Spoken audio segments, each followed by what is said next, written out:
What is up, everybody? My name is Chris Chan, the founder and CEO of Active Age Daytime Senior Care. And today you're talking about processes, my favorite subject. Let's get it. So Dre, what is it about that processes that you think is important? So my question is how to create processes in business. So I mean, at the end of the day, there's a book. It's about like creating scalability. And the only way that you can create scalability is having systems and processes to manage your scale, you know? And so what that's basically saying is that like, okay, how do we do something at this company? Like, what's the steps? And a lot of times you'll get into an organization and they might have a way they do something, but they have zero reference or place to go to actually see it written down. A lot of times it's like, it was instilled in the team and that's the way they always did it. But the problem with that mentality is if it isn't written down like on a sheet of paper, like step 1, step 2, step 3, step 4, then when new people come onto the team, they have nothing to reference. If a process is broken, they may not know what step they're missing in the process. And then over time, new people that join the team, more and more people join the team. Next thing you know, there's all this confusion. Like people don't know what they're supposed to be doing. They don't know what steps they're supposed to follow. They don't have anything. They don't have any guide. When you think about like all the large chains, or you think about franchises, or you think about, you know, all of these different organizations that have scale, it's because they develop processes. And that's what I love about the franchising concept too, is that like the franchising concept itself, it created the processes for you so you don't have to come up with them, you know? But ideally what you're doing is you're thinking of, okay, think about maybe generating a lead, right?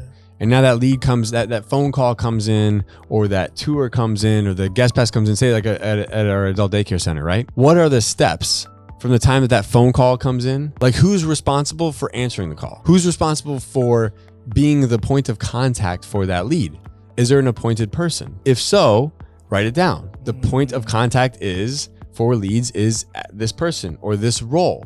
You know, it would be better if you could identify it with this role, because then if the person changed or if the person got a new role, then like it would always be tied to this role, not this person, right? Gotcha. So it's like, okay, step 1, who's the point of contact for all new leads, all new inquiries? What role is that person in? Step 2 is, what do you do when they come in? Like, what do you do when they call? Do you enter their information into a book somewhere? Does it go into a piece of paper? Does it go into our CRM system? You know, like where does it go? And then what's the step? Is there sales lingo? Is there like a sales process that you take them through? And is that written out? You know, like in our adult daycare, it's like step 1 that lead comes in, our, front desk person. Yeah. They are the ones responsible for handling that. They then go on to their reference material for referrals that poses questions for that lead. And so then we have a CRM system that when they're asking those questions, they're entering that information. First name, last name, who are they caring for, all of these different things, you know? So we're gathering all that intel. And then it goes into our CRM system, and then there's certain automations. There's going to be a follow-up email, a follow-up phone call, certain things that they're going to be automated. But on that phone call, it's like if we schedule a tour on that phone call, then they go to this step, right? So they go to step, say 3B, okay? Because they scheduled the tour, right? But say they didn't schedule a tour. They're not ready to schedule a tour. They're going out of town, something's coming up. Then step 3A is like, okay, when do I follow up? Do I follow up in 1 day, 2 days, 4 days? 10 days? Like what's the time frame that I follow up in? Is that process written down?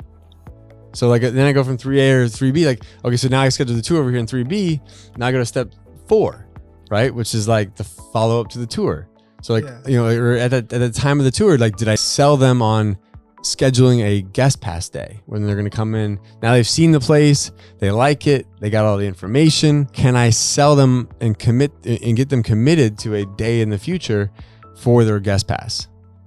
Okay, so then that's like step 4, right? So 4A now is like I commit them to a guest pass. But say they're like, you know what, we're not ready yet, or like I need to think about it, or I'll go home and let you know. Now I got to put them over in step 4B, because now they're in step 4B, meaning like, what do I do now? When do I follow up? You got counters on there, right? This don't happen, that happened. Exactly. But that's my point, is that they don't think about these things. Wow. I mean, they don't think it out like it's a maze, right? Yeah. And it had like And it goes in different directions depending on the response from the other party, you know? And so the process is really just designing, what does that look like on day 1, on day 2, on day 3, on day 4? If they do this, what do I do? If they do this, how do we handle it? Is it written out? Like, if you put a brand new person in that role, would they be able to like read the manual and understand how to handle a lead? Good question. You know? And the problem is a lot of companies, they don't even have this. They don't have this process. So they have a person that's been following their own like processes in their head and they're winging it. And a new person comes in and they teach them, but there's nothing to like as a guide. I'll give you an example. I used to work at a place, and then when I was working there, they had a person that did the billing, but they never had a process for it. So then the billing person quit. Right. And when she quit, nobody got their check. Exactly. So they had to go find somebody that just is experienced and just do it. But they need to get a process so when the person walks in, they'll be like, I got you. I know exactly what I got to do. Yeah, I understand. Exactly. Yeah, definitely. That's very crucial to our business. Yeah. And the hard part is that like you need that for leads. Yeah. You need that for hiring.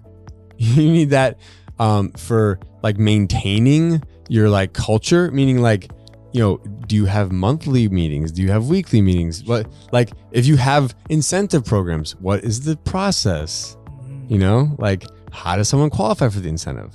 What stipulations are there? What rules are like, you know, what guidelines do they have to follow? You know, my point is there's all of these different things, right? So every area of the company, from finance to marketing to just general operations to the administrative side, every single one of those areas need a process, and they need multiple processes for different areas of the company, you know? So it's exactly why, like, in my opinion, like the franchising thing is the way to go. Like if I would have known about this years ago, I would have gone all in on that, because the reality of it is that if we can develop all those processes for you, and then when you're purchasing this company or you're wanting to start your own business, but you don't want to have to go through the headache of developing all of the processes and the procedures and this, you know, the wasted money, like doing it the wrong way, only to find out that it doesn't work that way, to go do it this way. Like there's so much value added when you think about like, you know, plugging into a group or an organization of people and all the processes are laid out.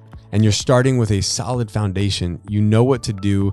You know your team knows what to do because the processes are there. It's such an important step, you know? So that being said, if you want to learn more about opening up your own adult daycare, whether you are interested in our Adult Daycare Academy or you're interested in opening up your own franchise, give us a call, reach out to us, adcpro.com. Thank you guys so much for joining us on the #1 channel for senior care entrepreneurs. We'll see you next time. Hey guys, thank you so much for joining me. If you'd like to learn how to open your own adult daycare center, go to adcpro.com.